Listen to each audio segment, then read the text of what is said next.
बिस्मिल्लाहिर्रहमानिर्रहीम। अस्सलाम वालेकुम नाज़रीन इकराम, मैं हूँ शाहिद महमूद नासिर और आप देख रहे हैं मेरा फेसबुक और यूट्यूब चैनल। नाज़रीन इकराम, ये एक छोटी सी वीडियो है, ये वीडियो आप जरा देखें फिर इसके बाद बात करते हैं। भुट्टो के देखें तो 4 बिलियन के करीब है। अब इन तीनों को अगर हम जमा करें 4 + 6 + 7 तो आपके ट्विटर फॉलोअर्स बनते हैं 17 मिलियन। तो मुझे ये राज बताएं कि लोगों के दिलों को आप किस तरह से जीतते हैं, और सेकंड ये कि स्ट्रेस को आप किस तरह से मैनेज करते हैं। स्ट्रेस देखिए मेरी बात, ये आप सबके लिए बड़ा इंपॉर्टेंट है।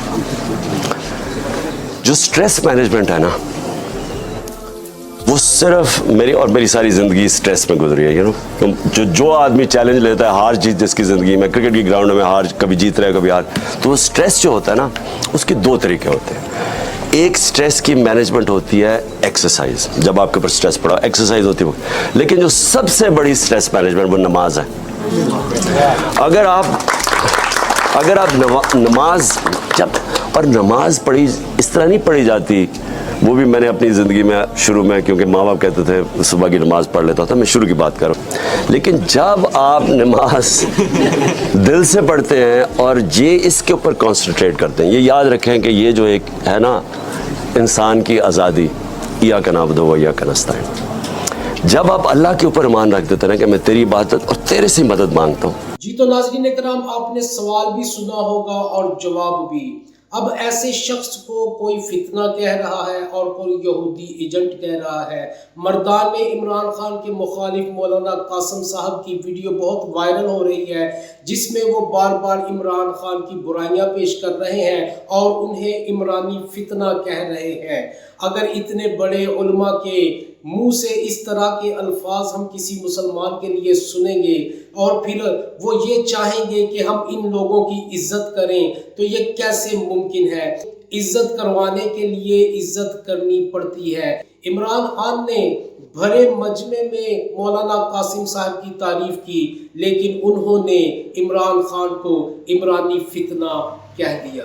अगर वो फितना है या कोई यहूदी एजेंट है, तो चाहिए तो ये कि अवाम के सामने और कौम के सामने सबूत लाए जाए, ताकि कौम को भी पता चले कि वो किस तरफ से फितना है और किस तरफ से यहूदी एजेंट है, और फिर कौम भी कोई फैसला कर सके। लेकिन अगर आप सबूत नहीं ला सकते तो फिर आपका ये हक नहीं बनता, आपको ये ज़ेब नहीं देता कि आप इतने बड़े उलमा होने के बावजूद उसके खिलाफ इस तरह के गलत अल्फाज इस्तेमाल करें। नाज़रीन इकराम, गुज़श्ता रोज़ चौधरी परवेज़ इलाही के प्रोटोकॉल ने अवाम को मुश्किल में डाल दिया। ज़हूर इलाही रोड पर अंडरपास बंद कर दिया गया चौधरी साहब के प्रोटोकॉल के लिए। किनाल रोड पर गाड़ियों की लाइनें लग गईं, और सबसे जो तकलीफ दे और दुख की बात थी वो ये थी कि उस ट्रैफिक के अंदर एक एम्बुलेंस भी थी और उस एम्बुलेंस में एक मरीज भी था, और ये प्रोटोकॉल अवाम को बहुत महंगा पड़ा।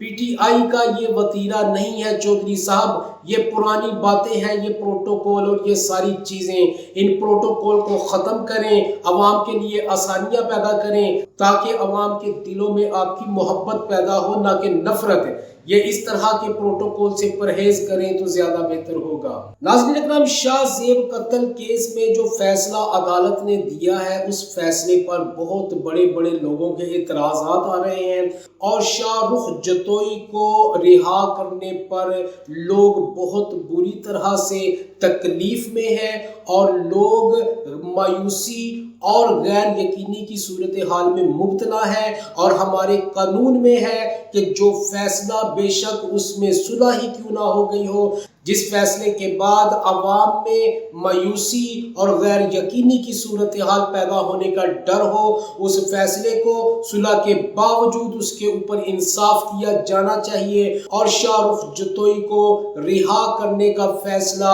अवाम रिजेक्ट करती है और अदालत से दरख्वास्त करती है कि अदालत दोबारा से इस फैसले पर नजरसानी करे और मुजरिम को करार वाकई सजा दे। کیونکہ اگر عدالتیں مجرموں کو موقع نہ دیں صلح کرنے، دھمکیاں دینے دوسری پارٹی کو، اس چیز کا موقع اگر نہ دیا جائے، فیصلہ ٹائم پر ہو، تو کبھی بھی نہ تو صلح کے معاملات بن سکیں گے اور نہ اس طرح کوئی دھمکیاں دے کے کسی کو ڈرا سکے گا۔ شاہ زیب کے اہل خانہ کے جو بیانات ہیں اس سے یہی ظاہر ہوتا ہے کہ ان کو دھمکیاں دی گئی ہیں کہ جو باقی بچے رہ گئے ہیں ان کو بھی مار دیا جائے گا، تو ان کا بھی یہی موقف ہے کہ ہم اپنے ایک بیٹے کی خاطر دوسرے بچوں کو تو نہیں مروا سکتے۔ تو اس سے ظاہر ہوتا ہے کہ ان کو کس طرح کی دھمکیاں دی گئی ہیں، لہٰذا اس کیس کو دوبارہ سے اس پر نظر ثانی کی جائے اور اس فیصلے کو اس طرح سنایا جائے کہ معاشرے کے اندر غیر یقینی اور مایوسی کی صورتحال کو ختم کیا جا سکے اور اس مجرم کو قرار واقعی سزا دی جا سکے۔ ناظرین اکرام، ملیر کی سیٹ پر جو عمران خان سیٹ ہارے تھے، اس سیٹ پر اس حلقے کے اندر جس طرح کی دھاندلی ہوئی، اس دھاندلی کو لے کے پی ٹی آئی آج عدالت پہنچ گئی ہے، کیس دائر کر دیا گیا ہے اس کے خلاف اور دوبارہ سے الیکشن کروانے کا مطالبہ کیا گیا ہے اس حلقے کے اندر۔ آئندہ آنے والے دنوں میں پتہ چل جائے گا کہ عدالت اس کے بارے میں کیا فیصلہ دیتی ہے، کیونکہ پچھلے دنوں ڈسکے کے اندر ایک پولنگ اسٹیشن پر کچھ گڑبڑ ہوئی تھی اور عدالت نے فیصلہ دیا تھا دوبارہ الیکشن کروانے کا، لہٰذا امید ہے کہ عدالت یہاں بھی انصاف سے کام لے گی اور ملیر کی سیٹ پر دوبارہ الیکشن کروانے کا حکم جاری کرے گی۔ ناظرین اکرام، آئندہ ویڈیو میں دوبارہ حاضر ہوں گا، تب تک کے لیے اللہ حافظ و ناصر۔ پاکستان زندہ باد، پاک فوج پائندہ باد۔